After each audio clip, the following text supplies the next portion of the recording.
அனைவருக்கும் வணக்கம். என்னுடைய லைஃப் ஸ்டோரி பத்தி வீடியோஸ் அப்லோட் பண்ணிட்டு இருக்கேன். முந்தைய வீடியோக்களோட லிங்க் எல்லாமே டிஸ்கிரிப்ஷன்ல கொடுத்துருக்கேன், பார்த்து தெரிஞ்சுக்கோங்க. அது ஒரு திங்கட்கிழமை. என்னோட தம்பி வேலைக்கு போயிட்டான். என்னோட தம்பி ஒய்ஃபும் திங்கட்கிழமைனா அவங்க அப்பா அம்மா கூட சந்தையில கொஞ்ச நேரம் பேசிட்டு வர்றதுக்காக போயிடும். அப்படி போயிருக்கும் பொழுதுதான் எங்க வீட்டுக்கு 2 பேர் வந்தாங்க. அவங்களுக்கு என்னை பத்தி எப்படி தெரியும் அதுக்கெல்லாம் தெரியல. அப்பா அம்மா கிட்ட பேசிட்ட பிறகு அம்மாவும் அப்பாவுமே வீட்டு உள்ள அவங்க 2 பேரையும் கூட்டிட்டு வந்து உட்கார வச்சாங்க. அவங்க கிட்ட எல்லாம் பெரிய பெரிய பேக் எல்லாம் இருந்தது. அவங்க எங்கிட்ட பேசலாம் போது நான் அவங்க கேட்ட கேள்விக்கு அதெல்லாம் பதில் எல்லாம் சொன்னேன். பாப்பா நல்லா பேசுது, கண்ணெல்லாம் நல்லா இருக்கு, ஆனா கை கால் மட்டும் வராதபடி பண்ணிட்டீங்க, அதனோட லைஃபே நாசம் பண்ணிட்டீங்க, இது எப்போ சரியாகி இருக்க வேண்டியது, இப்படி இந்த குழந்தையோட லைஃபே நாசம் பண்ணிட்டீங்க 2 பேரும் அப்படின்ட்டு சொல்லி சொன்னாங்க. பிறக்கும் பொழுது என்ன ஆச்சு அப்படின்றத பத்தி தான் ஒரே கேள்வி மட்டும்தான் அவரு கேட்டிருந்தாரு. அதுக்கு அம்மா ஏதோ ஒண்ணுதான் சொன்னாங்க. அப்போ அதன் பிறகு அவர் அப்படியே கிளாஸ் எடுக்க ஆரம்பிச்சிட்டாரு. இந்த குழந்தை உங்களுக்கு வயித்துல இருக்கும் போது என்னென்ன மூமெண்ட்ல இருந்திருக்கும், பிறக்கும் பொழுது எப்படியெல்லாம் இருந்திருக்கும், அதை பத்தி எல்லாம் சொல்ல சொல்ல அம்மாவுக்கு ஆச்சரியமாயிடுச்சு. ஏன்னா அவங்க சொன்ன மொத்த விஷயமும் அப்பா அம்மாவுக்கு அது நடந்திருக்கு. நான் டெலிவரி அப்பவும் அப்படிதான் பிறந்திருக்கேன். அவங்க என்ன சொல்லியிருந்தாங்கன்னா, தாயோட கர்ப்பத்துல இருக்கிற அந்த தண்ணிய நான் குடிச்சிட்டதாலதான் எனக்கு இது போல ஆயிடுச்சு அப்படின்றது போல சொல்லி இருந்தாங்க. இது ரொம்ப சிம்பிளாவே அப்பவே சரி பண்ணிருக்கலாம், பண்ணாம விட்டுட்டீங்க, ஒன்றும் பிரச்சனை இல்லை, நான் உங்க பொண்ணை நடக்க வச்சு காட்டுறேன் அப்படின்ட்டு சொல்லிட்டாங்க. இவ்வளோ கரெக்டா சொல்றாங்களே, அப்போ உண்மையா இருக்கும் அப்படின்னு சொல்லி அம்மா நம்பிட்டாங்க அவங்க சொல்றதெல்லாம். அதுக்கப்புறம் என்ன கையெல்லாம் பிடிச்சு பார்த்தாங்க. கையெல்லாம் பிடிச்சு பார்த்துட்டு, நான் சில மருந்துகள் கொடுக்குறேன், அதை நீங்க கண்டினியூவா கொடுங்க, ஒவ்வொரு ஞாயிற்றுக்கிழமையும் நாங்க வரோம் வீட்டுக்கு, எங்களுக்கு தேவையானது வாழை இலை இந்த பாப்பாவுடைய சைஸ்க்கு இருக்கணும், ஒரு 3 கிடைச்சா கூட போதும், ஞாயிற்றுக்கிழமையில ஆயில் மசாஜ் நாங்க லேடிஸை கூட்டிட்டு வரோம், நாங்க சொல்ல சொல்ல அவங்க ஆயில் மசாஜ் போலெல்லாம் பண்ணாங்கன்னா இந்த பொண்ணோட மசில்ஸ் எல்லாமே கரெக்டா வந்துடும், கொஞ்சம் கொஞ்சமா அவங்க நடக்க ஆரம்பிச்சிடுவாங்கன்னு. அப்போ அம்மா சொல்லி இருந்தாங்க, ரொம்பவும் நடக்கணும்னு கூட நான் ஆசைப்படலை, எல்லாத்துக்குமே எங்களை எதிர்பார்த்து வாழ்ந்துட்டு இருக்கு, அதனோட வேலையை அது செஞ்சுக்கிட்டுச்சுன்னா போதும்னா கண்டிப்பா நம்மள அளவுக்கு நான் நடக்க வச்சு காட்டுறேன் அப்படின்ட்டு சொல்லி இருந்தாங்க. பாப்பா இந்த 3 மாத்திரை குடி அப்படின்ட்டு சொன்னாங்க. நான் உடனே அம்மாவெல்லாம் பார்த்தேன், இது எதுக்கு இந்த மாத்திரை அப்படின்ட்டு அம்மா கேட்டாங்க. இப்போ இந்த மருந்தெல்லாம் நம்ம கொடுக்குறோம் இல்லையா, முதல்ல இந்த மாத்திரை கொடுக்கணும் அப்படின்ட்டு சொல்லியிருந்தாங்க. அது ரொம்ப கருப்பா இருந்துச்சு அந்த டேப்லெட். அதை அப்படியே வாங்கி குடிச்சிட்டேன். குடிச்சிட்ட பிறகு என்ன சொல்லியிருந்தாங்கன்னா, இந்த பாப்பாவுடைய முதுகுல ஆயில் எல்லாம் தடவணும், அதை நாங்களே இப்போ தடவி விட்டுறோம், ஞாயிற்றுக்கிழமை லேடிஸ் வருவாங்க, அவங்க பார்த்துக்குவாங்க அப்படின்னு சொல்லிட்டு. நான் ஒத்துக்கவே இல்லை, என்னோட முதுகுல எதையுமே தடவக்கூடாது அப்படின்ட்டு அவங்க எதிர்ப்பே தான் சொன்னேன். இல்லை பாப்பா, உனக்கு இந்த டேப்லெட் கொடுத்துட்டோம், இப்போ இந்த ஆயில் உனக்கு தடவிதான் விடணும், அப்போ அந்த நரம்பெல்லாம் நமக்கு கிளீனா தெரியும், அதை வச்சுதான் ட்ரீட்மெண்ட் எடுக்க முடியும். அம்மா சொல்லியிருந்தாங்க, நான் உன் பக்கத்துல தான்டா இருக்கேன், நீ எதுவும் பயப்படாத அப்படின்ட்டு சொன்னாங்க. அப்புறமா ட்ரெஸ் சேஞ்ச் பண்ணிட்டு வர சொல்லியிருந்தாங்க. நான் அப்பயும் வீட்டுக்கு பின்னாடி அம்மா கூட்டிட்டு போகும்பொழுது நான் அங்க சொல்லிட்டு இருந்தேன், என்ன இது மாதிரி எல்லாம் பண்றீங்க, நான் ஏற்கனவே வந்து எத்தனை தடவை ஏமாந்துட்டேன். எனக்கு இதெல்லாம் வேணாம் அப்படின்னு சொன்னேன். இருக்கட்டும் இராம்மா, ஒரு வாட்டி நான் தான் கூட பக்கத்துல தானே இருக்கிறேன். நீ பயப்படாத. அப்பா வெளியே இருக்கிறாங்க. நானு கூடவே தான் இருக்கிறேன் அப்படின்ட்டு சொல்லியிருந்தாங்க. இதெல்லாம் சொல்லி பேசிட்டு இருக்கும் பொழுதே அங்க அப்பா கிட்ட என்ன சொல்லியிருந்தாங்க, நாங்க இந்த ஆயில் தடவிட்டாலும் இதுக்கப்புறம் நாங்க கொடுக்குற இந்த கஷாயம் மாதிரி இருக்கும், இதை நாங்களே மிக்ஸ் பண்ணி கொடுத்துறோம். நீங்க அதுக்கப்புறமா ஆட்டுப்பால் வாங்கி காய்ச்சி நான் சொல்ற பதத்துல ரெடி பண்ணிட்டு டெய்லி காலையில ஒரு ஸ்பூன், நைட்ல ஒரு ஸ்பூன் அது பாப்பாக்கு கொடுங்க. ஞாயிற்றுக்கிழமையில அந்த ஆயில் மசாஜ் இதெல்லாம் எடுத்தா உங்க பாப்பா நம்மளை போல நடக்கும் அப்படின்றதெல்லாம் சொல்லிட்டு இருந்தாங்க. அப்புறம் நானும் ட்ரெஸ் சேஞ்ச் பண்ணிட்டு ஹாலுக்கு வந்திருந்தேன்.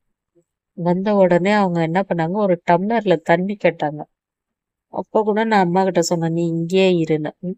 நான் இங்கதாம்மா இருக்கேன் அப்படின்னு சொல்லிட்டு எங்க அப்பா வந்து தண்ணி எல்லாம் எடுத்துட்டு வந்து கொடுத்தாரு டம்ளர்ல. அப்போ அவங்க என்ன பண்ணாங்கன்னா, எனக்கு குடிக்க கொடுத்த அதே 3 டேப்லெட்டை ஒரு சின்ன துணியில வச்சு கட்டிட்டாங்க, மூட்டை மாதிரி கட்டிட்டு அந்த மூட்டைய அந்த டம்ளர் உள்ள விட்டாங்க. அதை விட்ட உடனே அது ஒரு இந்த 7 up பொங்குற மாதிரி பொங்கி வந்துச்சு. உடனே அந்த தண்ணியை எடுத்து ஒரு இடுக்கி மாதிரி இருந்துச்சு, அந்த பஞ்சு போல அதுல தொட்டு தொட்டு என் முதுகுல ஃபுல்லா அப்ளை பண்ணாங்க. இந்த நரம்பு அந்த நரம்பு இது இப்படி இருக்கு பாருங்க அப்படின்ட்டு எல்லாம் அம்மா கிட்ட எல்லாம் சொல்லிட்டு இருந்தாங்க. அதுக்கப்புறம் எனக்கு இதை போல சொல்லிட்டே இருக்கும்போது இன்னொரு ஜென்ஸ் வந்திருந்தாங்க. அவங்க சட்டுன்னு வெளியே எழுந்து போயிட்டாங்க. எனக்கு அப்பவே இதுவா இருந்துச்சு, இவங்க மட்டுமே எல்லாத்தையும் சொல்றாங்க, இவங்க ஏன் எழுந்து போயிட்டாங்க அப்படின்னு சொல்லிட்டு நான் அப்படியே படுத்துட்டே யோசிச்சுட்டு இருந்தேன். அதுக்கப்புறம் எல்லாமே தடவி முடிச்ச உடனே ட்ரெஸ் கரெக்டாக போட்டுக்கோங்க அப்படின்றது போல சொல்லியிருந்தாங்க.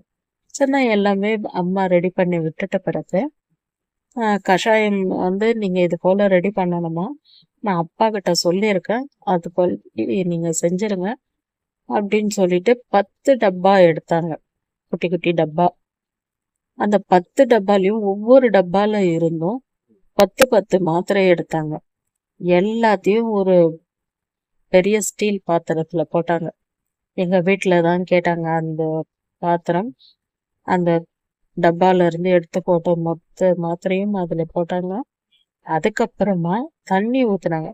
அது கலர் கலரா மாத்திரைங்க இருக்கு, அது தண்ணியே வந்து அப்படியே ஒரு மாதிரி கொக்கோ கோலா கலர் மாறிடுச்சு. அது அப்படியே ஒரு அரை டின்னு அந்த அளவுக்கு ஆயிடுச்சு. அது ஒரு டின்னு தான் ஸ்டீல்ல கொடுத்துருந்தாங்க அம்மா.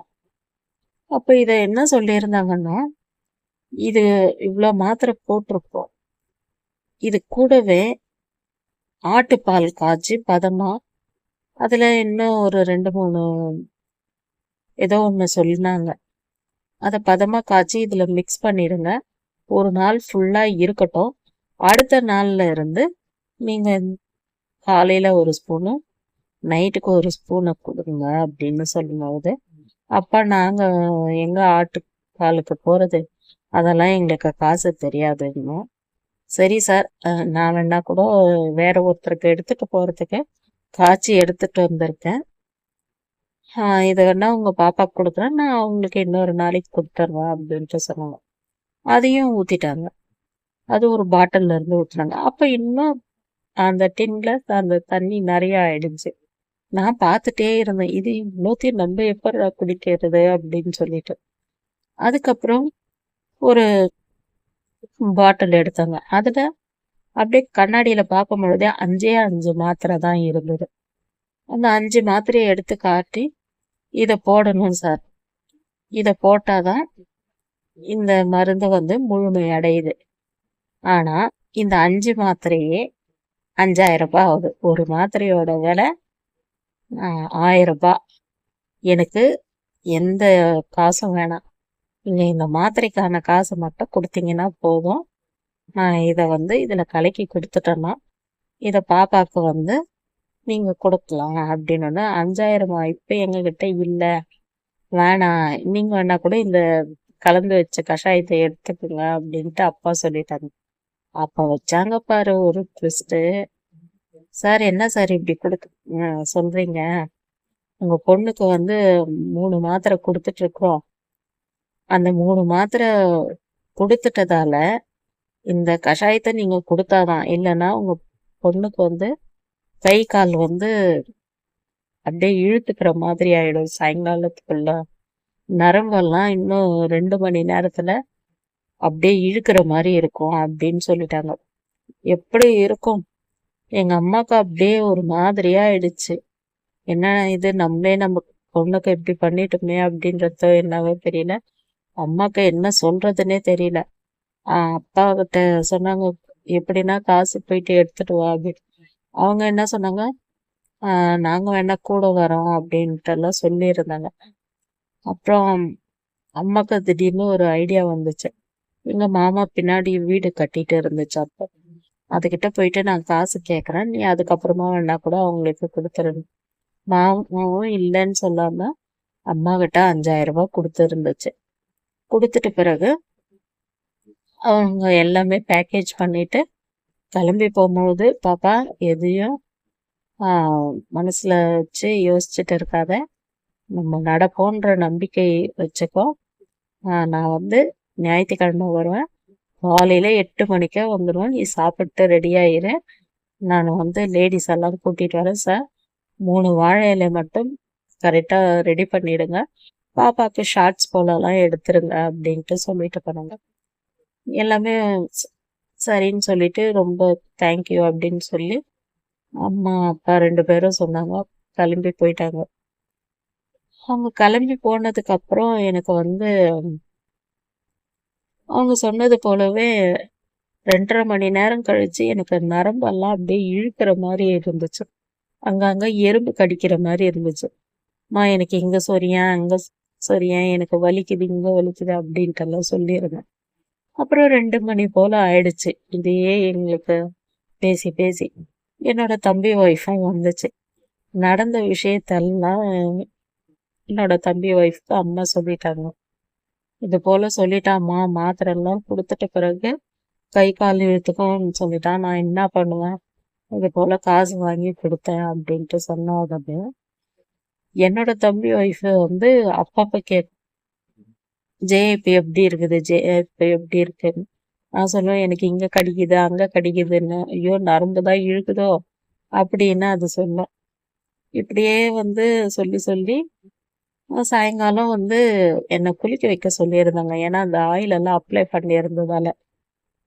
நான் வந்து வீட்டுல இருக்கும் போதே எனக்கு இங்க என்னவோ எரியுது, வலிக்குது, அது போல எல்லாம் சொல்லிட்டு இருந்தேன். அம்மா சொல்லியிருந்தாங்க, அது வந்து இந்த ட்ரெஸ்ல இருக்கிற அந்த நூலு தான் ஏதோ உனக்கு மாட்டிட்டு இருக்குது அப்படின்றது போல சொல்லியிருந்தாங்க. அதுக்கப்புறம் பச்சை தண்ணியில வந்து குளிக்க வைக்கணும் அப்படின்னு சொன்னாங்க. அப்புறம் அங்க போன பிறகுதான் பின்னாடி பக்கம் கூட்டிட்டு போனாங்க. என்னோட தம்பியோட என்கேஜ்மெண்ட்டுக்கு எடுத்திருந்த ஒயிட் ட்ரெஸ் தான் அப்ப அவசரத்துல அம்மா போட்டுட்டாங்க. அதை பார்த்துட்டு அம்மா அப்படி ஒரு மாதிரி ஆயிட்டாங்க. என்னம்மாண்ணா, உனக்கு ஏதாச்சும் உடம்பு கஷ்டம் கொடுக்குதா அப்படின்னு கேட்டாங்க. இல்ல, என்ன ஆயிடுச்சு சொல்லுங்கம்மா, இந்த ஒயிட் ட்ரெஸ் ஃபுல்லாவே ரெட் ஆயிட்டுக்குது, முதுகுல உனக்கு ஆயில் தடவுனாங்கல்ல, அது ஏதோ இந்த ட்ரெஸ்ல எல்லாம் ஆயிட்டுக்குது அப்படின்ட்டு. எனக்கு வேற ஏதாச்சும் ஆயிட்டுக்குதான்னு கேட்டேன். வேற எதுவும் இல்லை, முதுகெல்லாம் ஒரு மாதிரியே இருக்கு அப்படின்னு சொல்லி. நான் தான் சொன்னேன்ல எனக்கு எரியுதுன்னு சொன்னேன், நீ தான் எனக்கு கவனிக்க இல்லை, முடி இருக்கும் நூல் இருக்குன்ட்டு சொன்னேன் அப்படின்னு சொன்னேன். அதுக்கப்புறம் அம்மா குளிக்க வைக்கும் போது கழுத்துல பார்த்தா அப்படியே இந்த கெரோசின் ஊத்துனா தோல் வெந்து போயிடுமே அது போல இருந்துச்சு. இது என்ன இப்படின்னா, அம்மா கிட்ட சொன்னம்மா இதெல்லாம் வந்து அவங்க தடவுனாங்களே அது அப்படின்னு சொல்லி பார்த்தா. அப்புறம் அப்பா கிட்ட வந்து சொன்னாங்க, அந்த பொண்ணுக்கு உடம்பு ஃபுல்லா வந்து முதுகுல அங்கங்க தீக்காயம் மாதிரி ஆயிட்டுக்குது அப்படின்னு. என்ன இது இப்படி சொல்றேன், நான் அவனுங்களுக்கு போனை போடு அப்படின்ட்டு சொன்னாங்க. ஃபர்ஸ்ட் போனே போகவே இல்லை. அதுக்குள்ள அம்மா டீ எல்லாம் ரெடி பண்ணிட்டாங்க. டீ டம்ளர் தான் வந்து அந்த டேப்லெட் கலக்கிறதுக்காக கொடுத்தாங்க. சரி அந்த டீ டம்ளரை போயிட்டு கழுவி எடுத்துட்டு வந்து டீ ஊற்றலாம் அப்படின்னு சொல்லிட்டு அம்மா அதை கழுவி எடுத்துட்டு வரலான்னு போனவங்க கத்துனாங்க, ஐயையோ அப்படின்னு சொல்லிட்டு. என்ன ஆச்சுமா அப்படின்னு கேட்டா, நம்மளே நம்ம பொண்ணை நாசம் பண்ணிட்டோம். இங்க பாரு, இந்த ஸ்டீல் டம்ளர் அவனுங்க போட்ட அந்த மாத்திரையில ஓட்டையாவே ஆயிட்டு இருக்கு அப்படின்ட்டு சொல்லிட்டாங்க. எனக்கு அதை பார்த்த உடனே பயமாயிடுச்சு. அப்ப இதே போல நமக்கு ஏதாச்சும் ஆயிடுமோ அப்படின்னு சொல்லிட்டு. என்னோட தம்பியும் வேலையில இருந்து வந்துட்டான். என் தம்பி ஒய்ஃபு எல்லாத்தையும் முதல்ல சொல்லிட்டுக்குது. ஜெயாக்கு இப்படி எல்லாம் இருக்கு, முதுகெல்லாம் அது போல பொங்கிட்டு இருக்குன்னு. அவன் வந்த உடனே, உனக்கு அறிவு இல்லையா, எனக்கு ஒரு ஃபோன் பண்ணக்கூடாதா, யார் வந்து என்ன கொடுத்தாலும் வாங்கி சாப்பிடுவியா, இவ்வளோ நாள் நடக்காது இப்ப நீ நடந்துட போறியா, இவங்க பேச்சு கேட்டு இப்படி பண்ணிட்டியா அப்படின்னு சொல்லிட்டு உடனே அவங்களுக்கு ஃபோன் பண்ணேன். ஃபோன் பண்ணதுக்கு அது ஒன்றும் இல்லை, பாப்பாவுடைய ஸ்கின் வந்து சாஃப்டா இருக்கு, அதனால தான், வேற ஒன்றும் இல்லை, மஞ்சள் போடுங்க சரியாயிடும். நாங்கள் வந்து சண்டே வரோம்ப்பா, அப்போ வரும்பொழுது நாங்கள் ஆயில்மெண்ட் எடுத்துகிட்டு வரோம், சாதாரண தேங்காய் எண்ணெயே போடுங்க, ஒன்றும் ஆகாது அப்படின்றது போல சொல்லியிருந்தாங்க. என்னால் எரிச்சல் தாங்கவே முடியல. அழலை, ஆனால் அம்மா எரியுது அப்படின்ட்டுலாம் சொன்னேன். அம்மா சொல்லியிருந்தாங்க, நாங்களே ஒன்று இது போல பண்ணிட்டோமே அப்படின்ட்டுலாம். நான் சொன்னேன்லம்மா, வேணான்னு சொன்னேன் பாரு அப்படின்னு சொல்லிட்டு. அதுக்கப்புறமா அன்னைக்கு நைட்டெல்லாம் என்னால் தூங்கவே முடியல. வயிறு வேற வலிக்கிற மாதிரியே ஒரு ஃபீல், சாப்பிடவும் பிடிக்கல. ஆனால் அந்த மருந்தை வந்து எங்கள் அப்பா கண்டினியூவாக நீ குடி அப்படின்னு சொல்லியிருந்தாரு. அதனால முதல் நாளே வந்து குடித்தேன். குடித்த பிறகுதான் இன்னும் கொஞ்சம் வயிறு வலிக்கிற மாதிரி இருந்துச்சு. மறுநாளும் குடித்தேன். இப்படி டெய்லி குடிச்சிட்டே வந்தேன். அப்போ ஞாயிற்றுக்கிழமை அன்னைக்கு காலையில் ஆயிடுச்சு. அவங்க என்ன சொல்லியிருந்தாங்கன்னா, ஒரு குட்டி வேன்ல நாங்கள் வருவோம் அப்படின்றது போல சொல்லியிருந்தாங்க. என்ன நடக்க வைக்கிறேன்னு அவங்க சொன்னதால எனக்குள்ள பல கற்பனைகள்லாம் போச்சு. அந்த கற்பனைகள்லாம் என்னன்ட்டு தெரிஞ்சுக்கணும்னா அடுத்த வீடியோவில் சொல்றேன். இந்த வீடியோ பிடிச்சிருந்தா லைக் பண்ணுங்க.